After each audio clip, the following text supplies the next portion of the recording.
परमेश्वर हे आपल्या जीवनाचं अधिष्ठान आहे हे पहिलं लक्षात जर ठेवलं तर परमेश्वराला शोधण्यासाठी कुठे जायलाच नको हे लक्षात येईल. एकदा आपल्या लक्षामध्ये आलं की परमेश्वर हे जीवनाचं अधिष्ठान आहे, पहिली सुरुवात आपण आपल्यापासून करायची. संबंध जगामध्ये प्रत्येकाचं अधिष्ठान तोच आहे.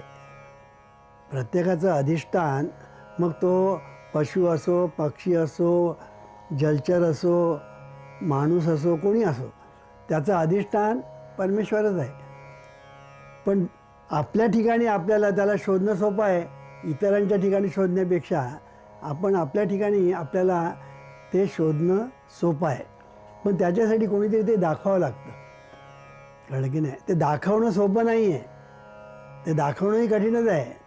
ज्ञानेश्वर महाराजच एके ठिकाणी म्हणतात, कैसे मी दाऊ तुला रे गुरुच्या मुला.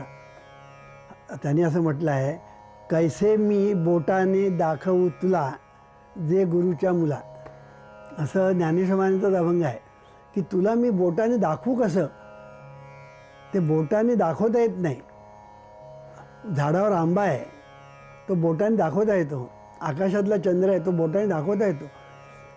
पण त्या परमेश्वराला मी तुला दाखवू कसा बोटाने दाखवता येणार नाही. मग तो खुणेने दाखवता येतो.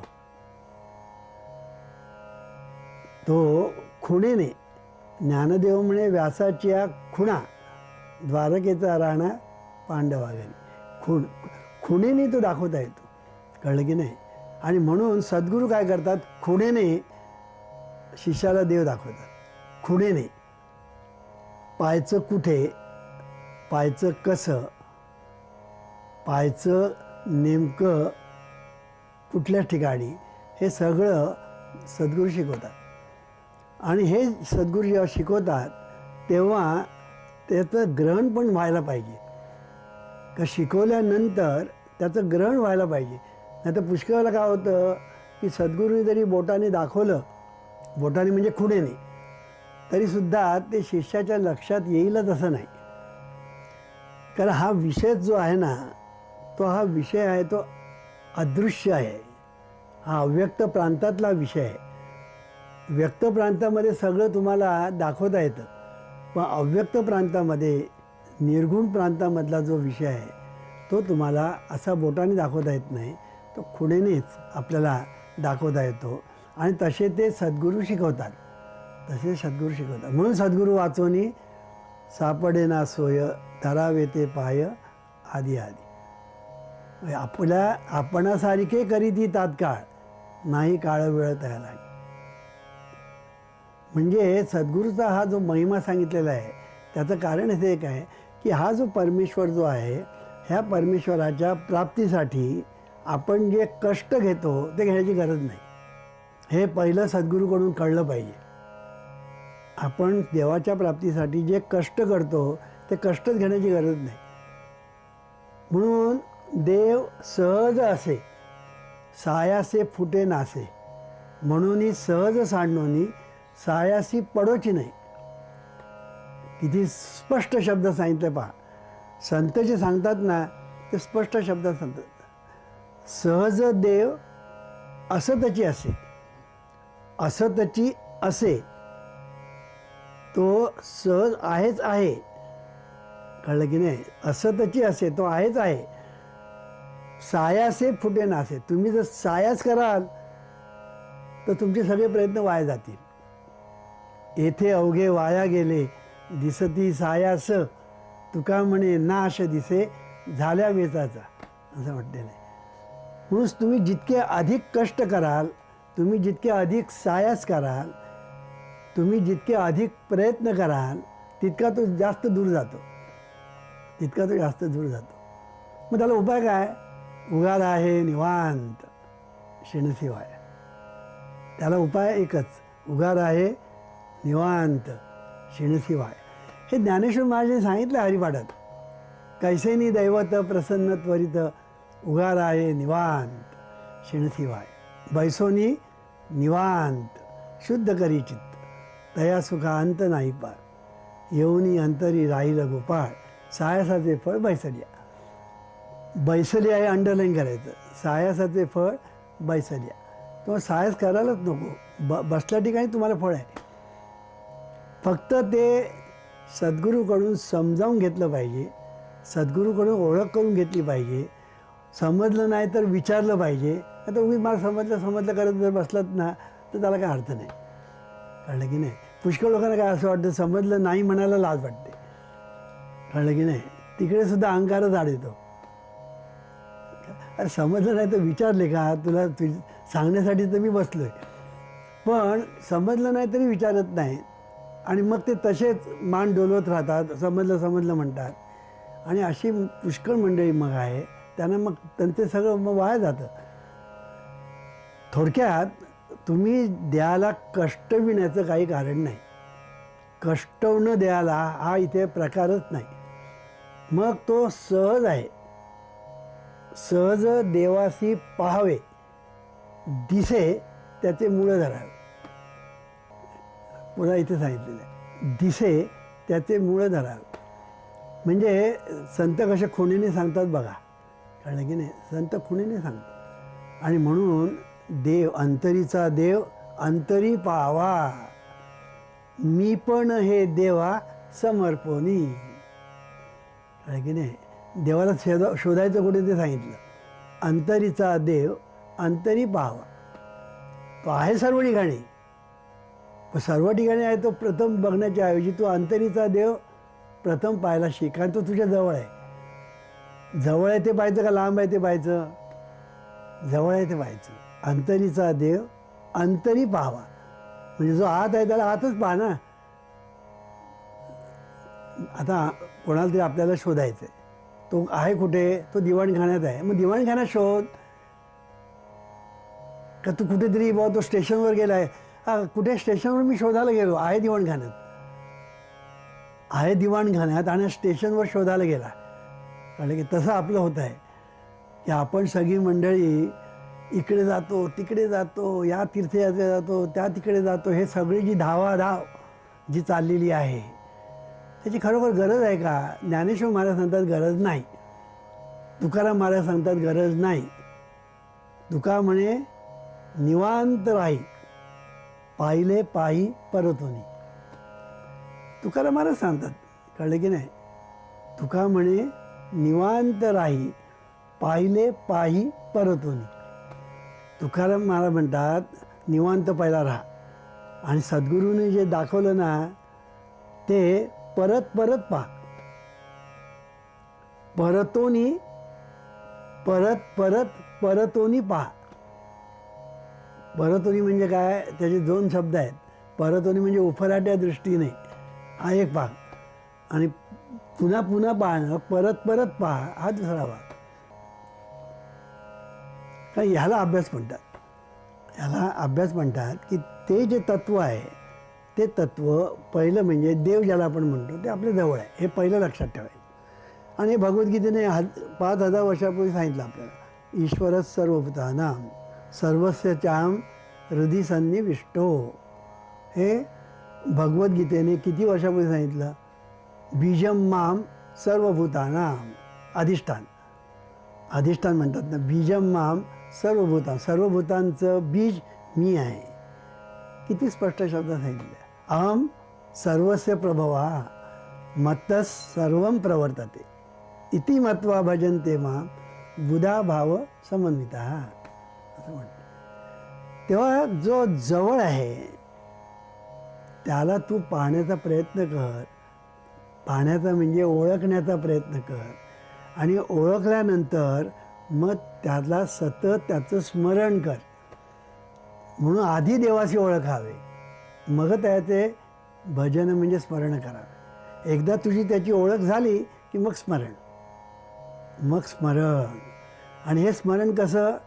स्मरण करता करता करता करता करता तुम्ही स्वरूपापर्यंत जाऊन पोचता. तर स्मरण आणि स्वरूप एकाच नाण्याच्या दोन बाजू आहेत. स्मरण आणि स्वरूप हे एकाच नाण्याच्या दोन बाजू आहेत. तुम्हाला जर एकदा देवाची ओळख झाली, खरी ओळख झाली, कळलं की नाही, की मग तुम्ही आपोआप त्याचं स्मरण करू लागता. करावं लागत नाही. ओळख झाल्यावर स्मरण करावं लागत नाही, स्मरण होतं. हे होतंही महत्त्वाचं आहे. स्मरण आपोआप होतं, कळलं की नाही. लेकराचं आईला स्मरण होतं, असतं, त्याला करावं लागत नाही, कळलं की नाही. तसं आपलं एकदा देवाची ओळख झाली की आपलं स्मरण आपोआप व्हायला लागतं, करावं लागत नाही. आणि हे स्मरण जसं जसं आपोआप व्हायला लागतं ना, तसं तुम्ही एक एक पाऊल तुमचं स्वरूपापर्यंत तुम्हाला नेऊन पोचवत असतं. असा हा एकंदर प्रकार आहे. म्हणून आतापर्यंत लोकांनी खूप सांगितलं, म्हणजे काय, कष्ट करायला सांगितले. मग कोण उपास करतो, कोण कर्मती करवरी देहासी दंडन, असं तुकाराम महाराजांनी सांगितलं, कळलं की नाही. लोक काय काय करतात, कर्मती करवरी म्हणजे करवतीवर झोपायचं, जमिनीवर झोपायचं, नाना तऱ्हेचे शरीराला कष्ट करायचे. मी एकदा त्र्यंबकेश्वरला गेलो होतो आणि तिकडे निवृत्तीनाथांचं दर्शन घेऊन मी जेव्हा बाहेर आलो तर ही गर्दी तिकडे झालेली दिसली. म्हटलं काय बुवा, काय चाललं आहे म्हणून मला मी लांबून बघितलं. एक माणूस, कळलं की नाही, त्याने असे 2 झाडाच्या मध्ये एक दोरी घातली होती आणि त्या दोरीच्या मध्ये एक फळी घातली होती आणि त्या फळीवर असा तो उपडा झालेला होता. मी म्हटलं हा काय प्रकार आहे. तो म्हणे तो जमिनीवर झोपत नाही म्हणे, तो जमिनीवर झोपत नाही, तो हा असा म्हणाले झोप आली तर असा झोपतो, कळलं की नाही. झोप नाही आली तर तो मग नुसताच राहतो, कळलं की. पण जमिनीवर झोपत नाही, ही त्याची तपस्या आहे, कळलं की नाही. म्हणजे आणि सगळे लोक ही गर्दी त्याला पाहिलं, कळलं की नाही. म्हणजे सांगायचा मुद्दा काय की कष्ट करणं, देहाला त्रास देणं, देहाचा छळ करणं. मी अनेक वेळा सांगितलं, एक साधू आम्हाला भेटले, त्यांनी हाताला उदबत्त्या लावल्या होत्या, कळलं की नाही. मी त्यांना विचारले काय आहे, उदबत्त्या कसल्या लावल्या, नाही हे कसलं, हे डाग कसले काळे काळे काळे. तर म्हणाले या शरीराला ना मी शिक्षा केली म्हणाले, कळलं की नाही. मी म्हटलं का बुवा. म्हणाले शरीर म्हणजे आत्म्याचा पिंजरा आहे, कळलं की. ह्याला शरीराला दंड केल्याशिवाय आपली खरी मुक्ती होणार नाही, म्हणून शरीराला मी शिक्षा केलेली आहे, म्हणून उदबत्ती लावली, ह्याला उदबत्ती मी लावली, अशी अशी उदबत्ती लावून त्रास दिला. आता मला सांगा, ह्याने देव मिळेल का, उदबत्ती लावून देव मिळेल का, ज्ञानाने देव मिळेल. गुरु तेथे ज्ञान, ज्ञानी आत्मदर्शन, दर्शनी समाधान हाती घ्यायचे. म्हणून ज्ञानाने सर्व काही होत असतं. ज्ञान हा देव आहे हे मी पुन्हा पुन्हा सांगतो, पण लोकांच्या ध्यानात येत नाही, कळलं की नाही. तेव्हा कष्ट करून देव मिळत नाही हे पहिलं लक्षात ठेवायचं. उपास बिपास करायची गरज नाही. याचा अर्थ वाटेल तसं खा असं नव्हे. मागल्या खेळाला सांगितलं होतं खाऊ आणि जाऊ, सांगितलं होतं ना, खाऊ अधिक नको, जाऊ जाच जाच, हे मी मागल्या खेपेला सांगितलं होतं की खायला मिळतं म्हणून आपलं खात राहायचं असं कधी करू नये. पोट भरलं की आपल्यालाच कळतं, स्वसंवेद्य, कळलं की नाही. स्वसंवेद्य आहे ना, पोट भरलं की आपल्याला कळतं की नाही बुवा आता आपलं पोट भरलं, आता आधी खायची गरज आहे का. पोट भरण्यासाठी आपण खातो का जेवण्यासाठी आपण पानावर बसतो. पोट भरण्यासाठी आपण खातो आणि पोट कशाला भरायचं, जगण्यासाठी. आता तर तुम्ही वाटेल तसे जर चरायला लागलात तर त्याचा परिणाम काय होणार, तुम्हाला रोग होणार. तेव्हा सांगायचा मुद्दा असा की जीवनामध्ये आपल्याला जर परमेश्वर पाहिजे असेल तर परमेश्वराला शोधायला कुठेही जायचं नाही.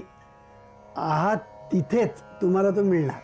फक्त अंतरीचा देव अंतरी पाहावा हे लक्षात ठेवलं पाहिजे. एकदा तो आत दिसला ना मग तो बाहेर सर्व दिसतो, ही त्याची गंमत आहे. एकदा तुम्हाला तो आत दिसला ना की तो बाहेर आपोआप दिसायला लागतो, कळलं की नाही. म्हणून संत सांगतात त्याला आत पहा, मग तुला तो बाहेर दिसेल, कळलं की नाही. आता तुम्हाला बाहेर पाहायला जर शिकवलं तर बाहेर पाहण्यात आतमध्ये दिसायला लागेल, पण तसं पाहता आलं पाहिजे. शेवटी पाहणं हे महत्त्वाचं आहे. मी नेहमी सांगतो ना, खरा परमार्थ पाहण्यात आहे. हे वर्म जर समजलं नाही तर सर्व परमार्थ पाहण्यात. हे मी जे सांगतो ना त्याचं कारण आहे. आणि म्हणून पाहणं हे महत्त्वाचं आहे. पण पाहणं म्हणजे काय? डोळ्यांनी पाहणं नव्हे, तर अंतःचक्षु ज्याला म्हणतात, ज्ञानचक्षु ज्याला म्हणतात, त्याने पाहायचं. ते ज्ञानदृष्टीने पाहावे, पाहोनी तेथेची राहावे, निजध्यासे तद्रूप व्हावे, संग त्यागे. असं म्हटलं. काय म्हटलेलं आहे? ते म्हणजे काय? ते ईश्वरी तत्व, ते आत्मतत्व, ते दिव्य तत्व. ते कसं पाहायचं? दृष्टीने पाहावे. ज्ञानदृष्टीने म्हणजे ज्ञानचक्षु, ज्ञानदृष्टीने पाहावे, पाहोनी तेथेची राहावे, पाहोनी तेथेची राहावे. मी तू एकदा तुला ते दिसलं ना की तिथे तू स्थिर हो. त्याला मग सोडू नको, त्याला घट्ट धरून ठेव. त्याला तू सोडू नको, त्याला घट्ट धरून ठेव. एक धरीला चित्ती आम्ही रखुमाईचा पती, असं म्हटलेलं आहे. एकदा तो तुला मिळाला ना मग त्याला सोडायचं नाही. पण हा गोकुळचा चोर आहे, हे लक्षात ठेवायचं. हा गोकुळचा चोर हाताला गवसला म्हणेपर्यंत तो कधी पळून गेला आपल्याला पत्ता लागायचा नाही. म्हणून देवा बघा, त्या तुम्ही एकदा सद्गुरूने तुम्हाला देव दाखवला ना की मग तुमची काय अवस्था होती ती पहा. अभ्यास करताना काय अवस्था होती ती पहा. पाहता पाहता पाहता पाहता कधी त्या मायेने तुम्हाला पछाडलं आणि त्याने कुठे वाहत वाहत तुम्ही गेलात, तुम्हालाच पत्ता लागत नाही. म्हणून पाहोनी तेथेची राहावे, हा अभ्यास. पहिलं ज्ञानदृष्टीने पाहावे, एक. पाहोनी तेथेची राहावे, दोन. निजध्यासे तद्रूप व्हावे, संग त्यागे, तिसरं. आणि चौथं संग त्यागे. संग त्याग म्हणजे मीपणाचा त्याग. कळलं की नाही? एवढ्या 4 गोष्टी त्या ठिकाणी सांगितलेल्या आहेत. किती महत्त्वाचं आहे? संग त्याग म्हटलेला आहे. संग कशाचा? अहंकाराचा, अज्ञानाचा, मीपणाचा. हा जो संग आहे, हा संग तुम्हाला सोडता आला पाहिजे. का ह्या संघाने सगळा रंग बिघडला आहे. हा संघ जो आहे ना, त्यानेच पांडुरंग दूर निघून गेला. जवळ असूनही आम्हा दुरावला, घात मोठा केला अज्ञानाने. जवळ असूनही आम्हा दुरावला, घात मोठा केला अज्ञानाने. तुका म्हणे ऊर्ध्वदृष्टी पाहे, तुझा देव आहे तुझ पाशी. आहे की नाही? हा सगळा जो घात झालेला आहे ना, त्याचं कारण एकच आहे की जवळ असून आपल्याला तो जवळ आहे माहीत नाही. देवात असून आपण देवात आहोत हे आपल्याला माहीत नाही. तो सहज उपलब्ध आहे हे आपल्याला ज्ञात नाही. आणि म्हणून त्याला मिळवण्यासाठी आम्ही नाना तऱ्हेचे प्रयत्न करत राहतो. प्रयत्न करण्याची काही गरज नाही. उगार आहे, निवांत आहे महत्त्वाचे. म्हणून परमार्थात करायचं काय असं मला लोक विचारतात. कळलं की नाही? देवाची प्राप्ती करून घेण्यासाठी काय करायचं? त्याला उत्तर एकच, काहीही करायचं नाही, हे करायचं. काहीही करायचं नाही, हे करायचं देवाच्या प्राप्तीसाठी. मग हेच कठीण आहे. एखाद्या मुलाला सांगितलं, अरे तू या देवळाला 10 फेऱ्या मार, तो लगेच जाईल, 10 फेऱ्या मारेल आणि परत येईल. पण त्याला सांगितलं तू इथे बस, निवांत बस, हालायचं चालायचं नाही, नुसता निवांत बस, तो 2 मिनटं 3 मिनटं बसेल आणि पळून जाईल. तो म्हणे नको रे बाबा, चाललं पळून. कारण का? निवांत बसणं कठीण आहे, पळणं सोपं आहे. म्हणून लोक पळतात. कळलं की नाही? लोकांना पळणं सोपं वाटतं, कारण ते सोपंच आहे ना. पळायला सोपं आहे, कारण देवाने पाय दिलेला आहे, पळा. ते पळणं हे सोपं आहे. म्हणून लोक आज जिकडे तिकडे पळत आहेत देवासाठी. निवांत राहणे ही गोष्ट जी आहे ते फक्त संतांचे जे शिष्य आहेत, संतांचे जे सत्शिष्य आहेत ते पळण्याच्या भानगडीत पडते. उगार आहे निवांत शिणसेवा. म्हणून देवाच्या प्राप्तीचा मार्ग जो आहे हा मार्ग सद्गुरूकडूनच शिकला पाहिजे, त्याला पर्याय नाही. आता सद्गुरूकडून शिकायचं की नाही हे कोणी ठरवायचं? तू ठरवायचं. म्हणून तूच आहेस तुझ्या जीवनाचा शिल्पकार.